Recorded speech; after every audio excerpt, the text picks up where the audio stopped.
भुनक्तु सह नौ भुनक्तु सह वीर्यं करवावहै तेजस्विनावधीतमस्तु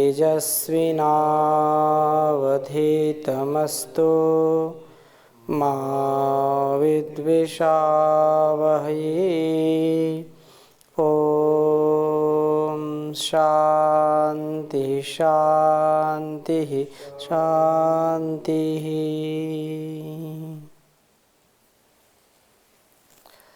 वैदिक जीवन पद्धति की इस कक्षा में हम पुनः आप सबका स्वागत करते हैं। वेद हमको सच्चे मार्ग पर चलने की शिक्षा देते हैं। सच्चा और अच्छा मार्ग सबको अच्छा लगता है, परंतु हमारा जो स्वभाव है, यदि हम इसको ज्ञान के बंधन में नहीं डालेंगे, गुरुओं के माता पिता के निर्देशों के पालन में इसको नहीं चलाएंगे, तो निश्चित रूप से पतित होता है।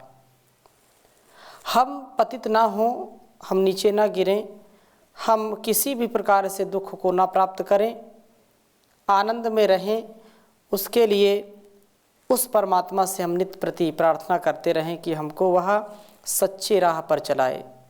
जो सच्चा और अच्छा मार्ग है, उस मार्ग पर चलने का हमको सामर्थ्य दे। हमारी जो शक्ति है, हमारी जो भक्ति है, वो मुक्ति से युक्त कर सके। यदि ऐसा होगा तो हम सुपथ की ओर जाएंगे। और पहले मंडल के ऋग्वेद का पहला जो मंडल, जिसमें हम पिछले कई सूक्तों का मुख्य मंत्रों का स्वाध्याय किया था, आज 42वें सूक्त के 7वें मंत्र का स्वाध्याय हम करेंगे। बहुत ही सुंदर मंत्र है, जो हमको सुपथ से चलना अर्थात सुपथ पर चलने का प्रोत्साहन देता है। यह उपदेश देता है कि हम कभी भी गलत रास्ते पर न जाएं, गलत कार्यों को ना करें, जिससे हमारे संस्कार अच्छे बने, हमारा कृतित्व और व्यक्तित्व अच्छा बने। ऐसी शक्ति और ऐसा सामर्थ्य हमारा होना चाहिए। तो मैं इस मंत्र को पहले लिखता हूँ, फिर चर्चा करता हूँ आपके बीच में।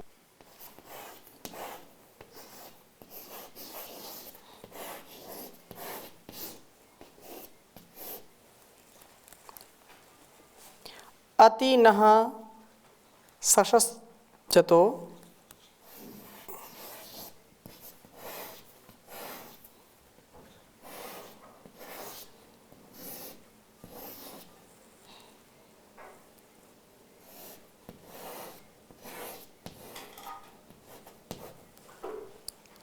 शस्यतो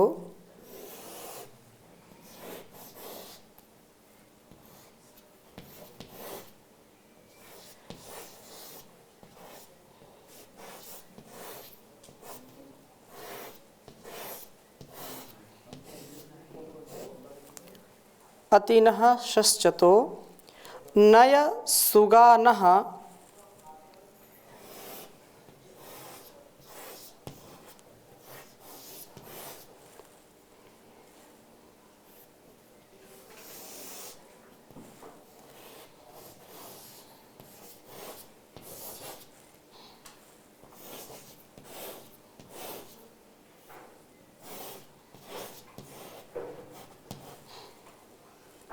सुपथा कृणु नः सुपथा कृणु।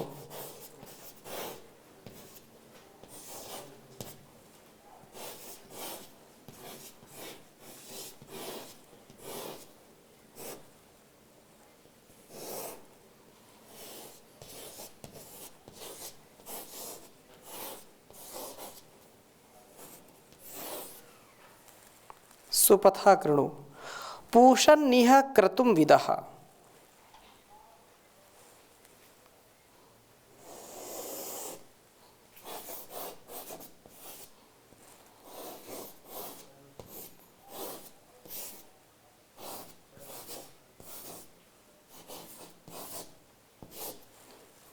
पूषन्निह क्रतुं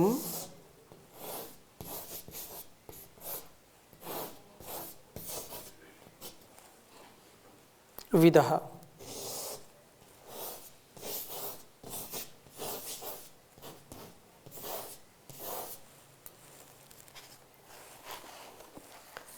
उच्चारण करेंगे। ओम अतिनः षश्चतो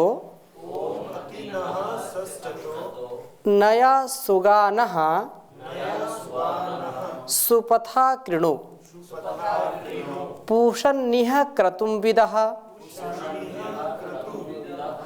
ओम अतिनः षश्चतो नय सुगानः सुपथा कृणु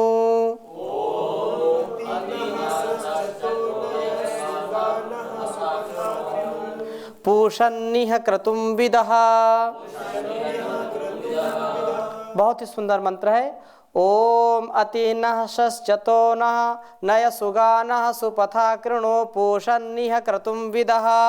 इस प्रकार से, इस भाव से हम प्रार्थना करते हैं उस परमात्मा से, उस परा और अपरा विद्या का जो देने वाला है, उसका ज्ञान कराने वाला है, विद्या और अविद्या के संतुलन को जो बनाने वाला है तथा जीवनी शक्ति का दाता है। हमारा एक एक कार्य, एक एक कर्म को जो जानता है, देखता है, सुनता है, हर पल हर क्षण देख सुन जान रहा होता है, वह हमको सुपथ से ले चले। हे प्रभु, प्रार्थना की गई है, हे प्रभु आप न हमें षश्चतः षश्चगतौ मार्ग में बाधा डालने के लिए प्राप्त होते हुए शत्रुओं को अतिनय हमें लाकर दूसरी जगह प्राप्त कराइए। अर्थात हमें मार्ग में जो रुकावट डालने वाले हमारे बाधक तत्व हैं, हमारे जो शत्रुवत व्यवहार हमसे करते हैं, जो हमको अच्छे सच्चे मार्ग में चलने में भी खलल डालते हैं, विघ्न डालते हैं, बाधाएं उत्पन्न करते हैं, उन ऐसे शत्रुओं को हमसे दूर कर दीजिए, अथवा ऐसे रुकावट डालने वाले शत्रु हमको प्राप्त ना हों। अर्थात कभी भी हम ऐसे पथ के अनुगामी ना हों जो बहुत ही अज्ञानता से, पाप से, अविवेक से, अंधकार से जाता हो, जिससे हम अपने जीवन में बार बार दुख पाते हो। ऐसा कोई भी हम कदम न उठाएं, ऐसे किसी भी गलत रास्ते का हम कभी भी आलंबन ना लें, गलत नियत हम ना रखें, गलत संगति में ना रहें, गलत रास्ते का चुनाव ना करें, जिससे हमारी और समाज की, राष्ट्र की और संसार की हानि होती हो, व्यष्टि की भी हानि और समष्टि की भी हानि होती हो। ऐसा हम कोई भी कार्य ना करें, ऐसे किसी भी मार्ग में ना चलें जहां शत्रु हमको नष्ट करने के लिए बिल्कुल तैयार बैठे हों।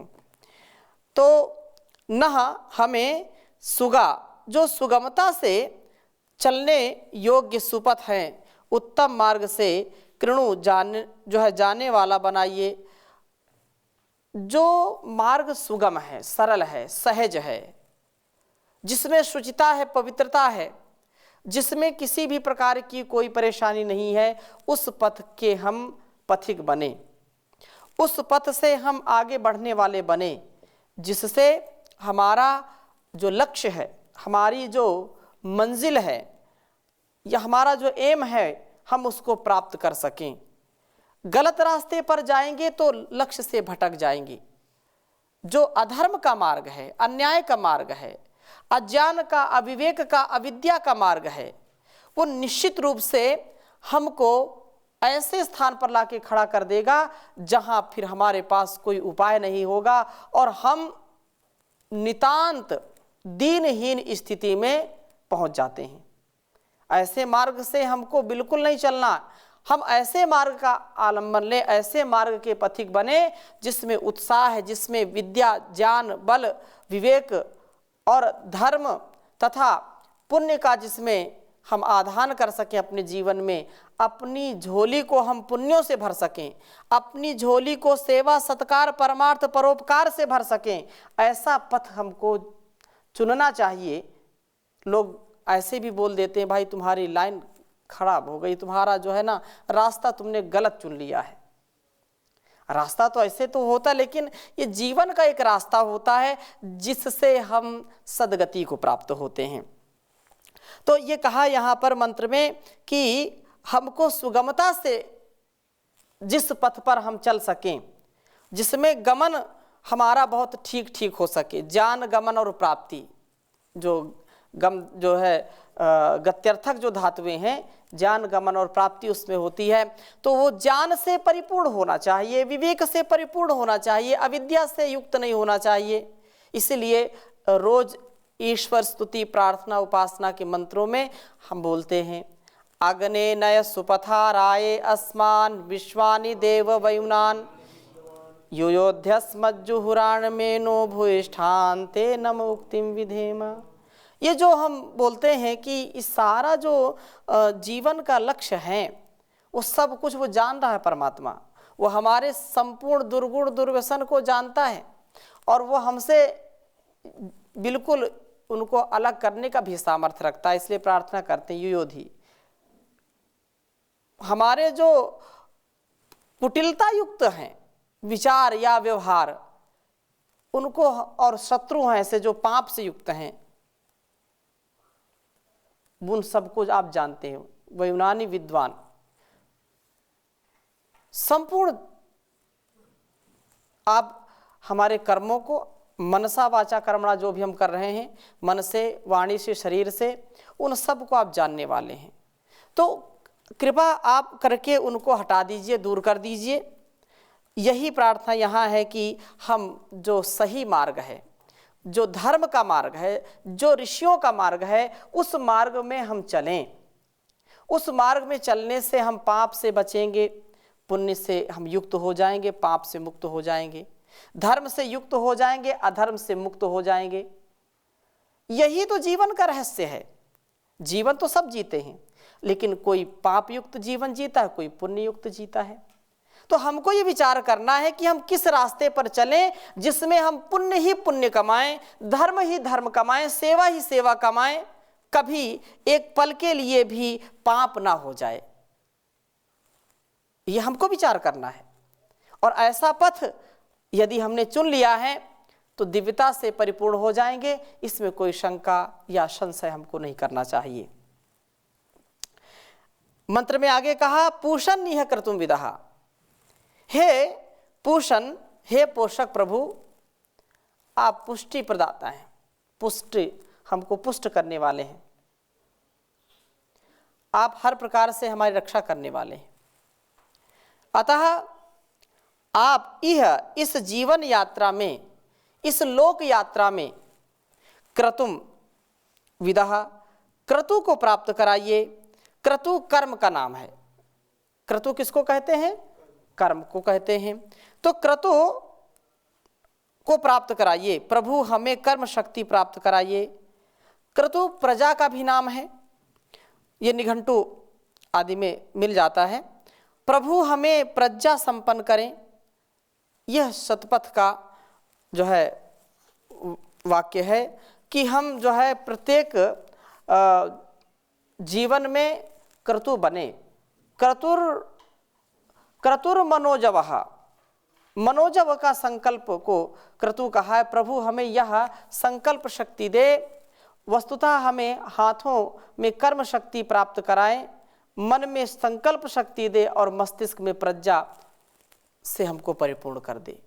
तीन प्रकार की शक्तियां यदि वास्तव में हमारे पास हैं तो इस प्रकार से शरीर, जो मन, शरीर और मस्तिष्क आदि क्रतु को प्राप्त करके हम सदा सुपथ से ही चलेंगे, सुपथ से ही, अच्छे मार्ग से।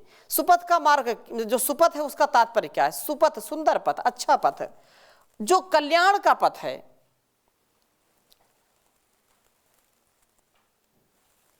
महर्षि देवदयानंद जी के अनन्य शिष्य, जिन्होंने गुरुकुल कांगड़ी की स्थापना की,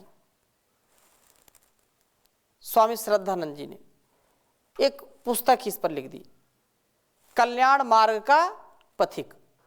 बहुत ही सुंदर पुस्तक है, पढ़ने योग्य है, कल्याण मार्ग का पथिक।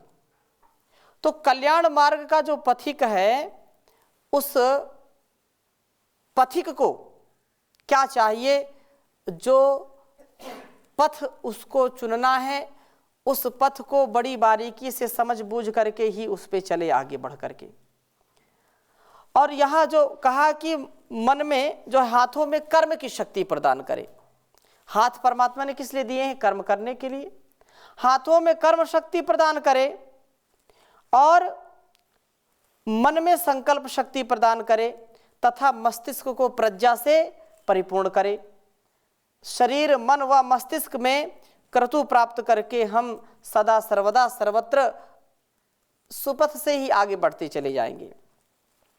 हम प्रभु कृपा से क्रतु संपन्न होकर के सुपथ से सुगमता पूर्वक आगे बढ़ने में प्रवृत्त हो, कभी भी कुटिल मार्ग का आलंबन न लें, कभी ऐसे मार्ग में ना जाएं जिससे हमारा स्वयं का जीवन कलंकित हो और सामाजिक जीवन में भी हम या सामाजिक जो समरसता है, सामाजिक जो व्यवस्था है उसमें भी हम कोई हानि कर सकें, ऐसा कोई भी कार्य हमको नहीं करना चाहिए। इसलिए यह प्रार्थना की है कि हम क्रतु बने, मन मस्तिष्क हमारा पवित्र हो तथा कर्मशीलता हो, एक भी क्षण के लिए हम हताश निराश न हो। और ऐसा जब हम करेंगे उस प्रभु की कृपा हमारे ऊपर निश्चित रूप से होगी, कृपा बरसेगी। उस प्रभु के न्याय को स्वीकार करके देख लो, पाप के अंजाम से एक बार डर के देख लो। जो व्यक्ति विचार पूर्वक कर्म करता है और परमात्मा की न्याय व्यवस्था पर विचार करके कि मैं ये कर्म करने जा रहा हूं, इसका परिणाम क्या होगा, जरूर हमारे अंदर यह विचार आना चाहिए। कोई भी कर्म करने से पहले, कोई भी शब्द बोलने से पहले हम विचार करें कि इसका परिणाम क्या होगा, मेरे लिए, समाज के लिए, मेरे जीवन के लिए और सामाजिक जीवन के लिए, राष्ट्र के लिए इससे हानि है या लाभ है। और उस परमात्मा की न्याय व्यवस्था की वास्तव में ये मानव का जो जीवन है इसमें ये कर्तव्य में खरा उतरता है कि नहीं उतरता है। इसलिए कहा है उस प्रभु के न्याय को स्वीकार करके देख लो, पाप के अंजाम से एक बार डर के देख लो। मन वचन से एक होकर बात कहना और से, मन वचन से एक होकर बात कहना और से, गलत है या ठीक दिल पर हाथ धर के देख लो, गलत है या ठीक दिल पर हाथ धर के देख लो। उस प्रभु के न्याय को स्वीकार करके देख लो। रंग लाती है दुआएं धड़कनों से निकल कर, रंग लाती हैं दुआएं धड़कनों से निकल कर, दीन दुखियों बेबसों के कष्ट हर के देख लो, दीन दुखियों बेबसों के कष्ट हर कर देख लो। उस प्रभु के न्याय को स्वीकार करके देख लो। गुजरती है किस तरह से जिंदगी मजबूर की, गुजरती है किस तरह से जिंदगी मजबूर की, बेबसी के आंसुओं का घूंट भर के देख लो, बेबसी के आंसुओं का घूंट भर के देख लो। पाप के अंजाम से एक बार डर के देख लो, पाप के अंजाम से एक बार डर के देख लो। दिन सदा रहते नहीं है एक से इंसान के, दिन सदा रहते नहीं है एक से इंसान के, श्वेत हो जाते हैं काले बाल सर के देख लो, श्वेत हो जाते हैं काले बाल सर के देख लो। पाप के अंजाम से एक बार डर के देख लो। उस प्रभु के न्याय को स्वीकार करके देख लो। पथिक बेशक खूब करना गैर की आलोचना, मगर बंधु दोष पहले अपने घर के देख लो, मगर बंधु दोष पहले अपने घर के देख लो। उस प्रभु के न्याय को स्वीकार करके देख लो, पाप के अंजाम से एक बार डर के देख लो। तो ये जो जीवन है, इस जीवन में हम पाप ना कमाएं, क्योंकि पाप कमाने वाला व्यक्ति, जो अन्याय का मार्ग चुनने वाला व्यक्ति, कभी भी सुखी नहीं रह सकता है। पाप करना, चोरी करना, ये बहुत ही जो है हमारे लिए घातक होता है। फिर कई लोग ऐसा तर्क देते हैं कि क्या करें, यदि पाप नहीं करेंगे, चोरी नहीं करेंगे तो परिवार कैसे चलेगा, करना पड़ता है। यही बात तो जो है डाकू रत्नाकर को पूछा था नारद जी ने, उन्होंने दबोच लिया नारद जी को रास्ते में कि जो तुम्हारे पास माल धन है खजाना दो हमको। बोले ऐसा कैसे? बोले नहीं हमको चाहिए। बोले तो बहुत पाप है, ये तो अन्याय है, ये तो अधर्म है, ऐसा नहीं करते, दूसरों को सताते नहीं। बोले क्यों नहीं सताते, हमारा परिवार कैसे चलेगा, हमारे बीवी बच्चे हैं, पूरा परिवार चलता है, इसी से चलता है। बोले ठीक है, मैं जो कुछ मेरे पास है मैं सब आपको दे दूंगा, लेकिन एक मेरे प्रश्न का उत्तर देना पड़ेगा। बोले क्या? क्यों नहीं देंगे, आप बताओ, प्रश्न तो पहले बताओ क्या है आपका। बोले कि जो पाप आप कर रहे हो, जिनके लिए कर रहे हो, वो आपकी पाप की कमाई से पूरा परिवार चल रहा है, पेट भर रहा है, लेकिन आपको जो पाप लगेगा क्या वो इस हिस्सेदार होंगे? आप जो अधर्म कर रहे हो, अन्याय कर रहे हो, और जब न्याय होगा तो आपको दोषी ठहराया जाएगा, तो ये दोष वो अपने सर पर लेंगे परिवार वाले। तो उसको बड़ा झटका लगा, वास्तव में बात तो सही कह रहे हैं कि मैं पाप कर रहा हूँ, तो जो है वो तो फिर भी उसने हिम्मत जुटाई और कहा क्यों क्यों कि लेंगे, जरूर लेंगे। जब मैं उनके लिए पूरा दिन रात में लगा हूँ, चोरी कर रहा हूँ, दूसरों को सता रहा हूँ और उनको मालपुआ खिला रहा हूँ, धन दौलत कमा करके चोरी का, तो सब मेरे सजा में भी भागीदार होंगे, क्यों नहीं होंगे? बोले पहले पूछ के आओ। बोले हाँ, मुझको आप जो है इतना मूर्ख समझ रहे हो कि मैं पूछने चला जाऊँगा, आप भाग जाओगे। बोले ठीक है, अच्छा आप इस पेड़ पर मुझको मजबूती से बांध दो और मैं यही हूँ, आप पहले पूछ करके आओ जा करके। बोले ठीक है। उन्होंने मोटे रस्से से पेड़ पर बांध दिया, उनको बांध दिया। इसके बाद घर वालों से जा करके पूछने का प्रयास किया, सबको बुलाया, सब जो है धर्म पत्नी पूरे परिवार के लोग इकट्ठे हो गए और उन्होंने कहा कि आज मैं एक प्रश्न पूछूंगा आप सबसे। बोले हाँ बताइए।